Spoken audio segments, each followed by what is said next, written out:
ಇಲ್ಲಿ ನಾಯಕತ್ವದ ಚರ್ಚೆ ಎಲ್ರಿ ಇದೆ.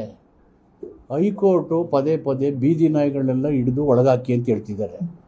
ಇಲ್ಲಿ ರಾಜಕೀಯ ನಾಯಕತ್ವ ಗಟ್ಟಿಯಾಗಿದೆ. ನಾಯಕತ್ವ ಬದಲಾವಣೆ ವಿಚಾರಕ್ಕೂ ಹೈಕೋರ್ಟ್ ಬೀದಿ ನಾಯಿಗಳನ್ನ ಒಳಗಾಕಿ ಅನ್ನೋದಕ್ಕೆ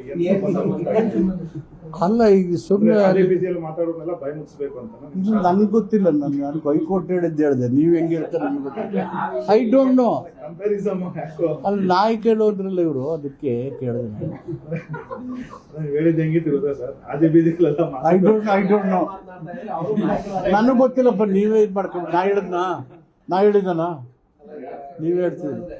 ಇಲ್ಲಿ ನಾಯಕತ್ವ ಗಟ್ಟಿಯಾಗಿದೆ, ಪ್ರಶ್ನೆನೇ ಇಲ್ಲ. ಪದೇ ಪದೇ ಕೆಲವು ಶಾಸಕರುಗಳು ಸಚಿವರುಗಳೇ ಬಹಿರಂಗವಾಗಿ ಹೈಕಮಾಂಡ್ ಮಧ್ಯಪ್ರವೇಶ ಮಾಡಬೇಕು, ಒಂದು ಕ್ಲಾರಿಟಿ ಕೊಡಬೇಕು ಅಂತ ಹೇಳ್ತಾ ಇದ್ರು. ಹೈಕಮಾಂಡ್ಗೆ ಡೈರೆಕ್ಷನ್ ಕೊಡೋರು ಯಾರು? ನಾನು ನೀವು ಕೊಡಕ್ಕದ್ದ? ಅವರು ನಮಗೆ ಕೊಡಬೇಕು. ಬಾಲನೇ ನಾಯಿ ಅಳ್ಳಾಡಿಸ್ತಾರೆ.